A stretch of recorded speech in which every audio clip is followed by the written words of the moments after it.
Em nenhuma passagem do Evangelho, Jesus diz para alguém: eu te curei.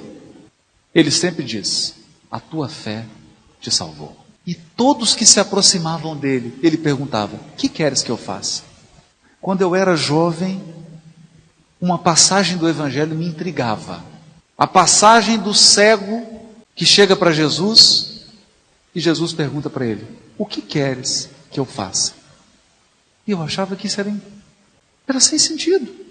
Porque se eu sou cego e eu vou até Jesus para ser curado, eu digo: o que queres que eu faça? Não, eu quero que o Senhor cura meu ouvido. Eu sou cego, mas quero que cure o ouvido. Não fazia sentido. Porque naquela época eu era uma adolescente inexperiente. E eu acreditava que todo cego quer ser curado. Eu acreditava que todo mundo que pergunta quer resposta. Até que a experiência me ensinou que são pouquíssimos os cegos que querem enxergar. E nem todos que perguntam querem a resposta. Então Jesus era muito positivo. E toda vez que nós buscamos Jesus em pensamento, dizendo: mestre, o senhor está vendo meu casamento. Mestre, o senhor está vendo minha conta bancária.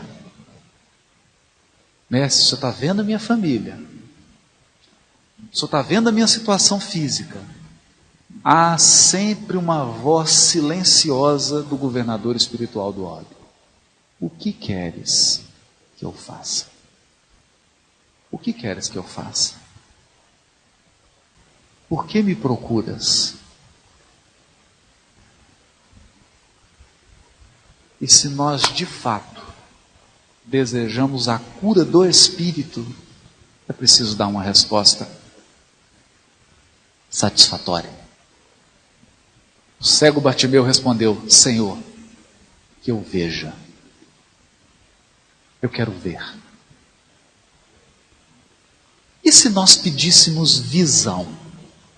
Pai, que eu seja capaz de enxergar meus pontos fracos e meus pontos fortes. Deus, que eu seja capaz de enxergar aquilo que vai destruir a minha vida e aquilo que vai construir. Deus, que eu seja capaz de enxergar o papel de cada pessoa na minha vida, inclusive daquelas que eu não gosto. O que mudaria? Mudaria tudo. Porque a compreensão muda tudo. Quando nós olhamos para a vida com aceitação e compreensão, toda a vida muda, sem que nada se altere. Tudo continua a mesma coisa, mas a vida muda. Porque mudou a forma de viver. E é esse o maior milagre que o Evangelho pode fazer no coração de uma alma. Ele faz com que ela enxergue. Faz com que ela enxergue. E ela passa então a amar as situações difíceis. Certa vez, Francisco Cândido Xavier foi procurado por um grande empresário de São Paulo. Um homem muito rico. Ele parou o carro na entrada do grupo Espírita da Prece. As atividades haviam se encerrado. Estava quase amanhecendo. Ele procurou o Chico e falou assim: senhor Chico Xavier. O Chico: pois não. Eu preciso de uma mensagem do meu filho.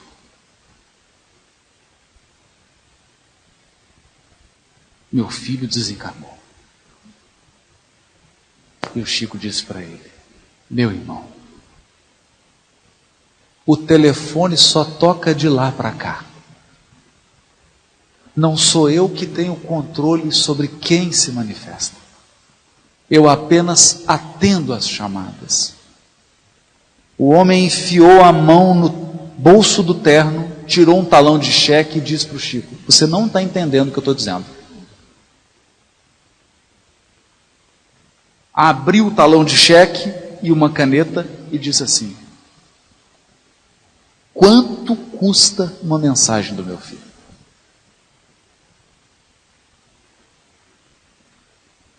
Nessa hora, o Chico, que tinha 1,60 m, ficou com 2 metros de altura. Porque quem assumiu o comando da situação foi Emmanuel. E o benfeitor Emmanuel disse para ele: meu irmão, você está equivocado.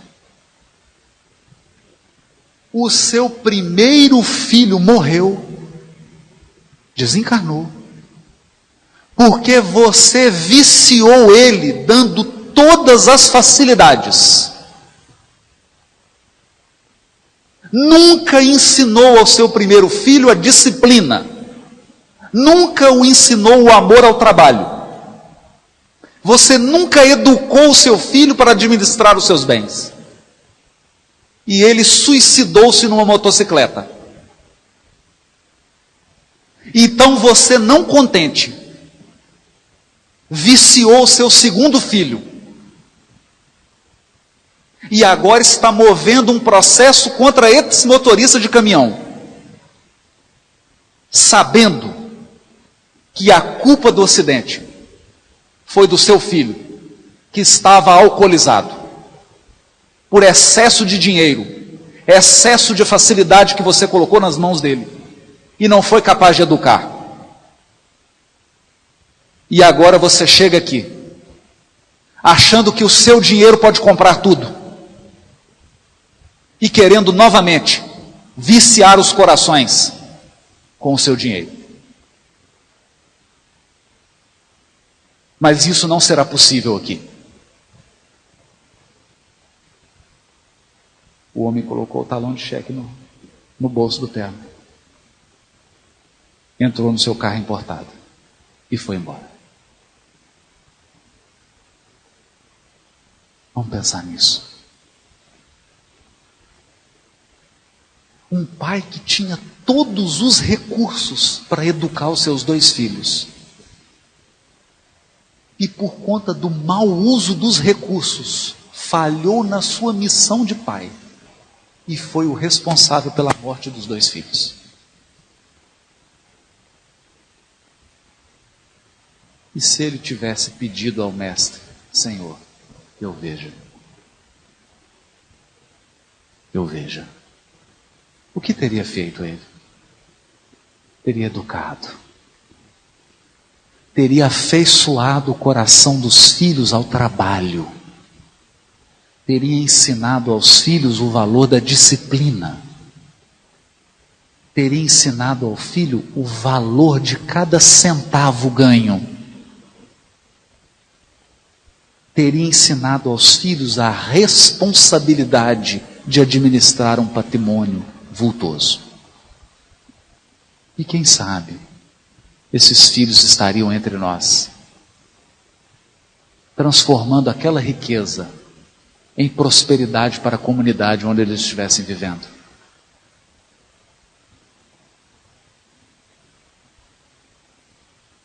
Quem sabe não nos falta compreensão.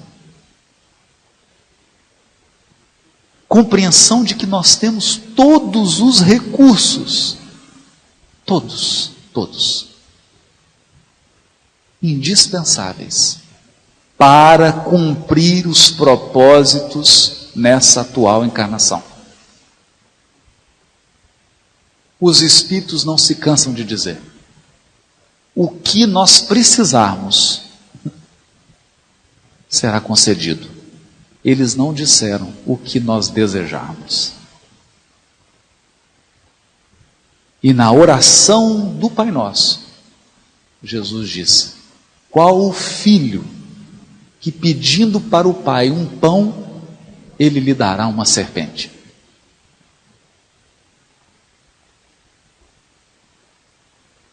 O pai sabe o que é pão, o que é serpente. Mas infelizmente, nós nem sempre sabemos. Muitas vezes o que nós mais desejamos é o que mais vai nos prejudicar.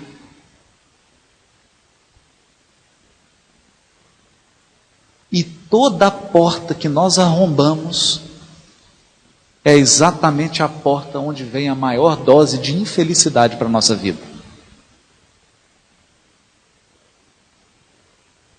Por isso dizia Abigail ao jovem e combativo Paulo de Tarso: ama. Ama. Porque quem ama enxerga no mínimo 1000 anos adiante. Quem ama sempre enxerga mais longe.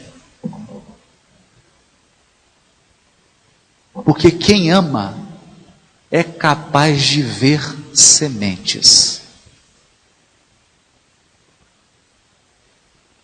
Quem ama muito é capaz de ver os frutos dentro da semente. Como diz o provérbio chinês, qualquer um pode abrir uma laranja e contar as sementes. Mas qual de nós pode olhar uma semente e dizer quantas laranjas tem nela?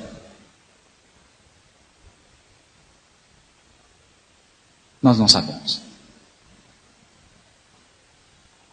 A pessoa que erra hoje ao nosso lado pode de um momento para outro virar toda a sua vida e nos deixar para trás. Dar um salto na evolução.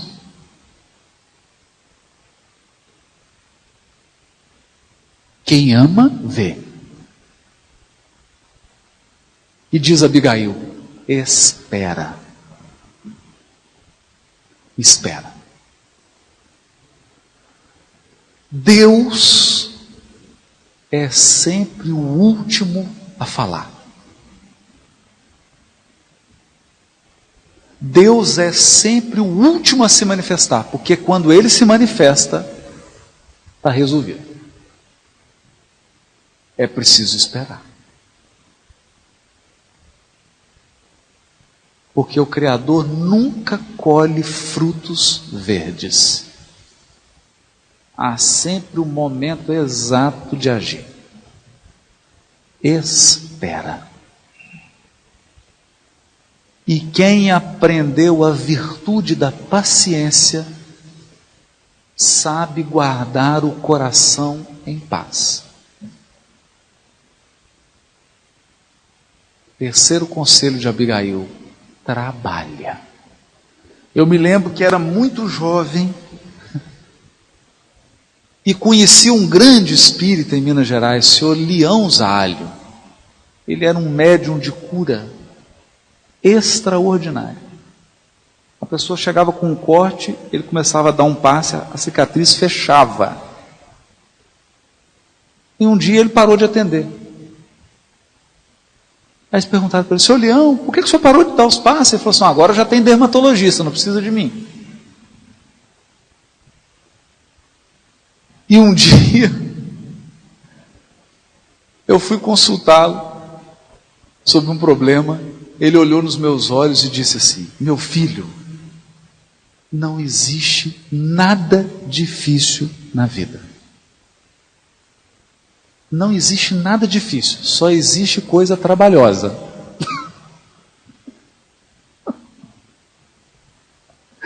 E ele morria de rir, dava aquela risada. Um viúvo que cuidava de uma filha com paralisia cerebral. Chegava na casa dele, a menina estava deitada na cama e ele cuidando da filha. Ele atendia a filha com paralisia e ia receber as pessoas para atender. Nesse dia eu tive que esperar ele dar banho nela, trocar, dar comida. Depois que ele atendeu a filha com paralisia cerebral, ele foi me atender. Pois não, meu filho. E eu contei o problema. Ele falou: não tem nada difícil nessa vida. Tem coisa trabalhosa. Então, trabalha. Porque o trabalho é o esforço inteligente.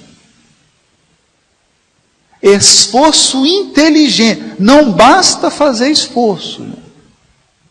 Eu aprendi um ditado, que a pior coisa que tem é um burro entusiasmado.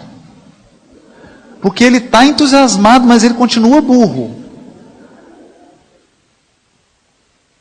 Então não adianta fazer esforço às cegas. O esforço tem que ser preciso e inteligente.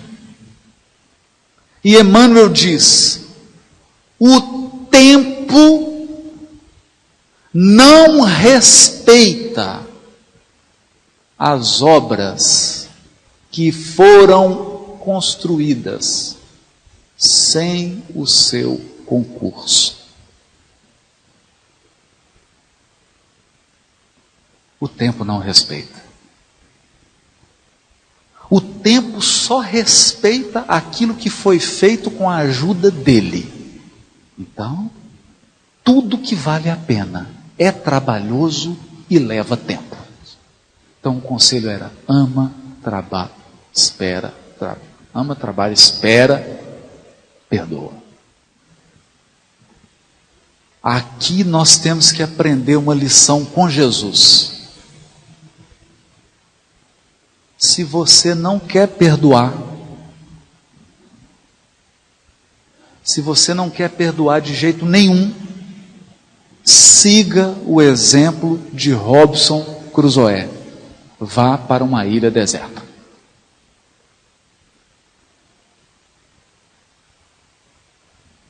Relacionar-se tem um preço. É impossível relacionar-se com qualquer pessoa nesse mundo de meu Deus sem precisar, uma hora ou outra, perdoar. Só que essa moeda tem dois lados. Tem dois lados. Toda vez que nós falamos em perdão, nós pensamos: alguém nos ofendendo e a gente perdoando. Nós nunca pensamos: eu ofendendo e sendo perdoado. Será que você nunca foi perdoado?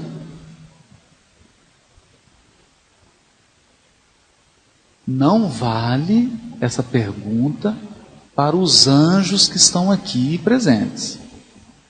Eu estou falando para pessoas normais, encarnados como nós. Se tiver algum anjo encarnado aqui, ou em espírito, não vale. Você nunca foi perdoado? Você nunca disse algo na hora errada, de forma errada? Você nunca cometeu um erro? Você nunca ofendeu ninguém? Nunca precisou do perdão de ninguém?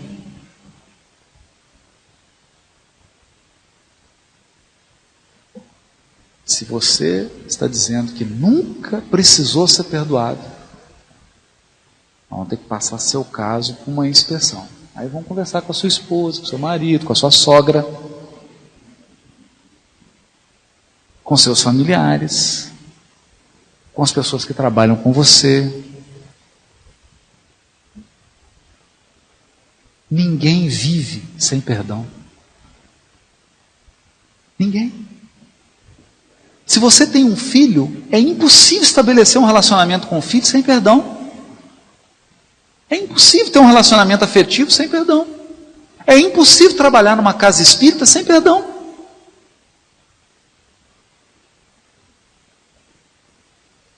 E a mágoa é o sentimento mais destruidor que um coração pode carregar.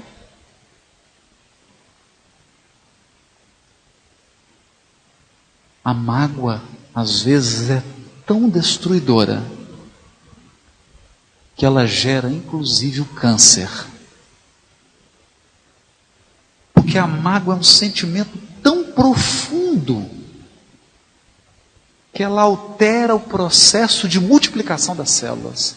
As células não conseguem fazer o seu trabalho diante daquele sentimento. Isso não é brincadeira. Francisco Cândido Xavier. Eu não vou poder dar o nome aos bois, mas eu vou contar a história. Tinha uma pessoa muito ligada a ele. Eu sei quem é a pessoa. Eu conheci essa pessoa. Ela já desencarnou. O Chico também. Era uma pessoa muito próxima. E o Chico tinha um cachorro de estimação. E esse cachorro ficou doente. E o Chico chegava de madrugada das atividades espirituais e ia cuidar do cachorro. Mas o cachorro uivava, incomodava, e o Chico tinha que acender a luz para cuidar do cachorro, aquilo era uma incômoda. Então o que ela fez? Ela falou assim, eu vou ajudar, vamos resolver esse problema. E geralmente a gente é assim, um elefante entrando dentro de um jardim. Tem um jardim bonito, nós somos o elefante. A gente fala assim, eu vou colher essa rosa. Aí você colhe a rosa e destrói o jardim. Então ela pensou assim, eu vou resolver esse problema, vou matar o cachorro. Ajudo o Chico, resolvo o problema, vou matar o bicho. Deu um veneno, o cachorro morreu.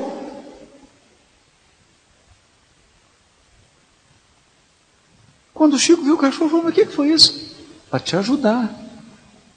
Matei. Ele não está mais doente. Está morto agora. E o Chico não falou nada. Mas naquele momento, ele ficou profundamente magoado com a pessoa. E passou 1 mês, passou 2 meses, passou 3 meses. Certo dia, depois da atividade mediúnica, Emmanuel aparece diante do Chico e diz para ele, Chico, aquela mágoa de 3 meses atrás se transformou numa grande sombra em torno do seu coração. Por que em torno do coração? Porque era a parte frágil do Chico. Ele teve angina, teve vários problemas do coração. Nós temos partes frágeis no nosso perispírito. Partes frágeis. Então, qualquer coisinha que você faz, atinge aquela área. A minha, por exemplo, é o estômago. Eu tenho que ficar atento. Qualquer questão emocional que tem, afeta o estômago. Cada um tem sua parte frágil. A dele era do coração. Então Emmanuel diz, formou-se uma sombra no seu coração. E essa sombra vai se materializar em doença. Mas nós temos um problema sério. Nós não estamos conseguindo mais nos aproximar de você e fazer o trabalho mediúnico, porque essa sombra está impedindo você sintonizar com a gente. Aí o Chico assustou. Meu Deus, o que eu faço, Emmanuel? Você vai descobrir o que essa pessoa mais gostaria de ganhar e vai comprar para ela. Ele falou assim, Emmanuel, mas aí já é demais. A pessoa me ofende, eu que tenho que dar presente? O Emmanuel virou para ele e respondeu, a receita não é minha, é de Jesus. Ele falou, então nesse caso eu vou seguir. Foi lá, descobriu o que a pessoa queria ganhar. Qual era o sonho da pessoa? Uma máquina de costura. O Chico fez as contas, o salário dele, o valor da máquina. Era simples. Se dividisse a máquina, 2 encarnações pagando. Sabe aqueles consórcios de 160 meses?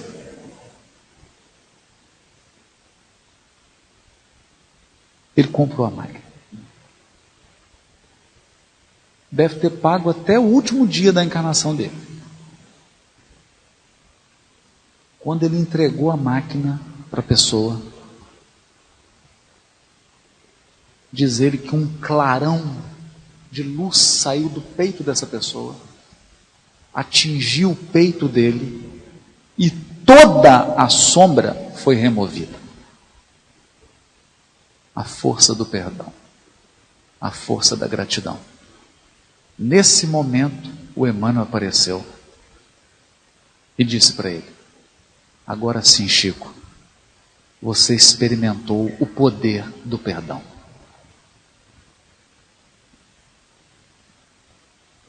Não foi por outra razão que a última lição de Jesus na cruz foi o perdão. E eu gostaria agora, no término desse nosso encontro, que você voltasse para dentro de você mesmo. Voltasse para sua casa e fizesse uma meditação essa noite. Uma meditação. Pensa no seu pai e na sua mãe. Perdoa tudo o que eles fizeram, que você não tenha gostado. Pensa nos seus antepassados. Se teve alguém que trouxe algum prejuízo para você, se a sua vida teve alguma dificuldade por causa do seu pai, da sua mãe, etc, etc.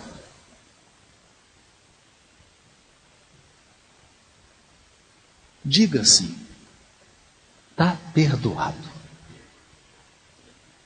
Eu te perdoo. Mas olha também para as pessoas da sua casa, para a esposa, para o marido, para os filhos, para a sogra, para todas as pessoas do seu relacionamento. Vibra esse sentimento de perdão para todas elas. Não faz isso por elas, não. Faz isso por você. Tira esse peso do coração. Tira essa sombra. Cura você mesmo. Deixa o sol do Evangelho entrar. E fala assim: está perdoado. Está perdoado. Porque não importa o que essa pessoa te fez, você está aqui, você está bem. Esquece isso. Há duas formas de alguém resgatar um débito: a lei divina atuando, ou a vítima que foi ofendida vingando. O que você quer? Você quer ser a vítima que vinga? Para vingar, você vai se algemar a quem te ofendeu. É da lei. É um direito que você tem. Se você quiser vingar, se você quiser cobrar, se você quiser fazer justiça com as próprias mãos, Deus vai deixar. Mas tem uma condição: você vai ter que viver ao lado do agressor até o final. Mas se você perdoar, você está livre. O ofensor não. Ele vai ter que acertar as contas com a lei divina. Você está livre. Quem perdoa se liberta.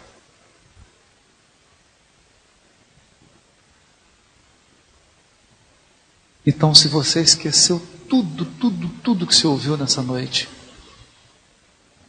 se você esqueceu quem que é Jesus, à luz da doutrina espírita, quais são as causas da doença espiritual, se você esqueceu tudo, eu queria que você voltasse para casa lembrando apenas do seguinte: se o Evangelho conseguir, até o último dia da sua encarnação, trazer para dentro do seu coração a luz do perdão, a luz da gratidão e a luz da fé, valeu. Valeu essa vinda aqui. Valeu ter lido o Evangelho. Valeu ter encarnado. O saldo é positivo. Então eu desejo a cada coração aqui presente, inclusive para o meu, a luz da fé e da confiança, Vamos entregar a Deus aquilo que lhe pertence. Deixa Ele fazer a parte dele, mas vamos cumprir a nossa. Fé. Vamos aprender a memorizar as dádivas. Memorizar as dádivas. E esquecer o que não é bom. E vamos dizer para todas as pessoas que cruzaram ou que estão cruzando o nosso destino: eu te perdoo. Está perdoado.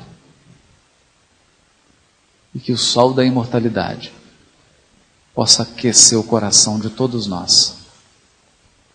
E que o médico das almas visite a tua casa hoje. É o meu desejo. Muito obrigado pela generosidade de todos vocês e obrigado pela experiência que eu pude viver essa noite. Muito obrigado.